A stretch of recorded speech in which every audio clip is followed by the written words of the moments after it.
ನಮಸ್ಕಾರ ಎಲ್ಲರಿಗೂ. ನಾನು ನಿಮ್ಮ ಸ್ವರ್ಣ ಮಾತಾಡ್ತಿರೋದು. ವೆಲ್ಕಮ್ ಟು ನಿತ್ಯ ಜೀವನ ಲಾಗ್ಸ್. ಇದು ಮೈಸೂರಿನಲ್ಲಿ ನಡೆದಂತಹ ನಮ್ಮ ಅತ್ತಿಗೆಯವರ ಅಕ್ಕನ ಮಗಳ ಮದುವೆ ಲಾಗ್ ಆಗಿದೆ.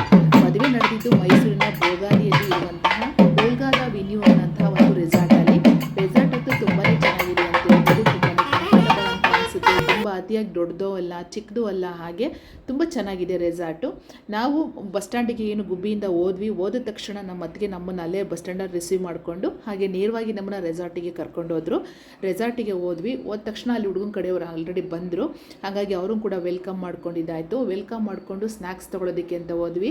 ಸ್ನ್ಯಾಕ್ಸಲ್ಲಿ ಆಲೂ ಬೋಂಡ ಮತ್ತು ಬಾಳೆಕಾಯ್ದು ಬಜ್ಜಿ ಮತ್ತು ಟೀ ಕಾಫಿ ಅದೆಲ್ಲ ಕೂಡ ಇತ್ತು. ಬ್ರಾಹ್ಮಿಣ್ಸ್ ಬ್ಯಾಚಿಗೆ ಅವರು ಊಟದವ್ರಿಗೆ ಕೊಟ್ಟಿದ್ರಿಂದ ಊಟ ಅಂತೂ ಅವ್ರ ಶೈಲಿನಲ್ಲಿ ತುಂಬ ಡಿಫ್ರೆಂಟಾಗಿ ಮಾಡಿದರು. ಎಲ್ಲದೂ ಕೂಡ ತುಂಬ ರುಚಿಕರವಾಗಿತ್ತು ಅಂತಲೇ ಹೇಳ್ಬೋದು. ನಾವು ಆಗಷ್ಟೇ ಹೋಗಿದ್ದರಿಂದ ಮತ್ತೆ ಹೋಗಿ ಎಲ್ಲರೂ ಕೂಡ ಫ್ರೆಶ್ ಅಪ್ ಆಗಿ ಮತ್ತು ರಿಸೆಪ್ಷನ್ನಿಗೆ ರೆಡಿ ಆಗಬೇಕಿತ್ತಲ್ಲ, ಹಾಗಾಗಿ ಹೋಗಿ ಫ್ರೆಶ್ ಅಪ್ ಆಗಿ ಎಲ್ಲ ರೆಡಿ ಆದ್ವಿ. ಇವರಿಬ್ಬರು ಕೂಡ ನಮ್ಮ ಅಣ್ಣನ ಮಕ್ಕಳೇ. ದೊಡ್ಡಣ್ಣನ ಮಗಳು ಹಾಗೆ ಎರಡನೇ ಅಣ್ಣನ ಮಗಳು ಇಬ್ಬರು ಕೂಡ ರೆಡಿಯಾಗಿ ಬಂದು ನೋಡಿ, ಇಬ್ಬರು ಅಕ್ಕ ತಂಗಿ. ನೋಡಿ, ಇವರು ನೋಡ್ತಾ ಇದ್ದರೆ ನನಗೊಬ್ರು ಯಾರೋ ಅಕ್ಕ ತಂಗಿ ಇರಬೇಕಾಗಿತ್ತು ಅಂತ ಅನಿಸುತ್ತೆ ನಿಜವಾಗ್ಲೂ ಕೂಡ. ಏಕೆ ಅಂತಂದರೆ ಆ ಪ್ರೀತಿನೇ ಅಂಥದ್ದು ಅಂತ ಅನಿಸುತ್ತೆ. ಅದ್ರ ಅಕ್ಕ ತಂಗಿ ಬಗ್ಗೆನೇ ಎಷ್ಟೆಲ್ಲ ಹಾಡು ಕತೆ ಕವನಗಳನ್ನೆಲ್ಲ ನಾವು ನೋಡಿದ್ದೀವಿ ಅಲ್ವಾ.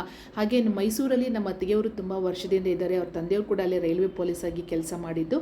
ಹಾಗಾಗಿ ಮೈಸೂರಲ್ಲಿ ಕೂಡ ತುಂಬ ಜನ ಪರಿಚಯ ಇದ್ದಾರೆ. ಎಲ್ಲರೂ ಕೂಡ ಮದುವೆಗೆ ಬಂದಿದ್ದರು. ನಾವು ಕೂಡ ಪರಿಚಯ ಹೋಗ್ತಾ ಬರ್ತಾ ಇರ್ತೀವಿ ಅಲ್ವಾ. ಹಾಗಾಗಿ ಎಲ್ಲರೂ ಮಾತಾಡ್ಸೋದೇ ಒಂದು ಖುಷಿ ಸಡಗರ. ವೆಲ್ಕಮಲ್ಲಿ ರಿಸೆಪ್ಷನಲ್ಲಿ ಕಬ್ಬಿನ ಜ್ಯೂಸ್ ಇತ್ತು, ಹಾಗೆಯೇ ಪಾನಿಪುರಿ ಮತ್ತು ಮಸಾಲೆ ಪುರಿ ಅದೆಲ್ಲ ಕೂಡ ಇತ್ತು. ತುಂಬ ಚೆನ್ನಾಗಿತ್ತು. ತುಂಬಾ ಕ್ರೌಡ್ ಆಗಿತ್ತು ಅಂತ ಅಂದು ಸುಮಾರು 11 ಗಂಟೆವರೆಗೂ ಜನ ಖಾಲಿನೇ ಆಗಲಿಲ್ಲ, ಅಷ್ಟು ಜನ ಇದ್ದರು. ಎಲ್ಲರೂ ಕೂಡ ವೆಲ್ಕಮ್ ಮಾಡ್ಕೊಳ್ಳೋದ್ರಲ್ಲಿ ನಮ್ಮ ಅತ್ತಿಗೆ, ಇವರು ಎರಡನೇ ಅತ್ತಿಗೆ, ತುಂಬ ಬ್ಯುಸಿ ಇದ್ದರು ಅವರು ಕೂಡ. ಸೊ ನಾವು ನೀಟಾಗಿ ರೆಡಿಯಾಗಿದೆಯಲ್ಲ ಆದಮೇಲೆ ಒಂದೆರಡು ಫೋಟೋಸು ವೀಡಿಯೋಸ್ ಎಲ್ಲ ತೆಕ್ಕೊಂಡು ಮತ್ತು ಏನು ಅದೆಲ್ಲ ಇತ್ತು ಜ್ಯೂಸು, ಅದರ ಮಸಾಲೆ ಪುರಿ ಪಾನಿಪುರಿ ಅದೆಲ್ಲ ಕೂಡ ತಗೊಂಡ್ವಿ. ನಾನು ಮತ್ತು ಜಮ್ಮು ಗುಬ್ಬಿಯಿಂದ ನಾವಿಬ್ಬರೇ ಹೋಗಿದ್ದಿದ್ದು. ಬೆಳಿಗ್ಗೆ ನಮ್ಮ ಅಣ್ಣ ನನ್ನ ಮಗ ಅವರೆಲ್ಲರೂ ಕೂಡ ಬಂದರು. ಎಲ್ಲರೂ ಕೂಡ ನಾವು ಮಾತಾಡಿಸಿದ್ವಿ. ಮತ್ತು ಊಟ ಕೂಡ ತುಂಬ ಚೆನ್ನಾಗಿತ್ತು. ಊಟ ಚೆನ್ನಾಗಿ ಮಾಡಿಸಿದ್ರು.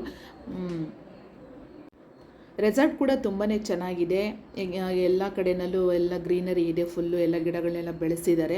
ಮತ್ತು ರಿಸೆಪ್ಷನ್ ಹಾಲ್ ಕೂಡ ನೋಡಿ ತುಂಬ ಚೆನ್ನಾಗಿದೆ. ಹಾಗೆ ಊಟದಲ್ಲಿ ಕೂಡ ತುಂಬ ದೂರದಲ್ಲಿಲ್ಲ, ಅದು ಅಲ್ಲೇ ಪಕ್ಕದಲ್ಲೇ ಇದೆ. ಹಾಗೆ ಮುಹೂರ್ತ ಅದೆಲ್ಲ ಮಾಡೋದಕ್ಕೆ ಮುಂದಗಡೆ ಪಾರ್ಕ್ ಥರ ಏನು ಜಾಗ ಇದೆ, ಅಲ್ಲಿ ತುಂಬ ಚೆನ್ನಾಗಿದೆ ಜಾಗ. ಇದ್ರ ಬ್ಯಾಕ್ ಸೈಡಲ್ಲಿ ರೂಮ್ಗಳೆಲ್ಲ ಇದೆ.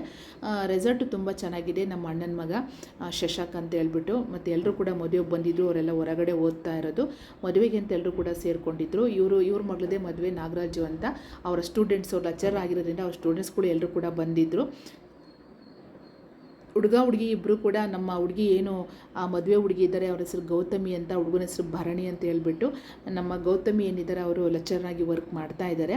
ತುಂಬ ಖುಷಿ ಅಂತ ಅನಿಸುತ್ತೆ. ಯಾಕೆಂದರೆ ನಮ್ಮ ಮುಂದೆ ಬೆಳೆದಂಥ ಮಕ್ಕಳು ಎಷ್ಟು ಬೇಗ ಮದುವೆ ಆಗ್ತಾ ಇದೆಯಲ್ಲ ಅಂತ ಒಂದು ಫೀಲ್ ಕೂಡ ಇದೆ. ಹಾಗೆಯೇ ಎಷ್ಟು ಚೆನ್ನಾಗಿರಲಿ ಮುಂದೆ ಜೀವನದಲ್ಲಿ, ಯಾವತ್ತಾರು ಒಂದು ದಿವಸ ಇದನ್ನೆಲ್ಲ ಅವರು ದಾಟಿ ಮುಂದೆ ಹೋಗಲೇಬೇಕಲ್ವ ಅಂತ ಅದೊಂದು ಮನಸ್ಸು. ಊಟ ಕೂಡ ತುಂಬಾ ಚೆನ್ನಾಗಿತ್ತು. ಹಾಗೆಯೇ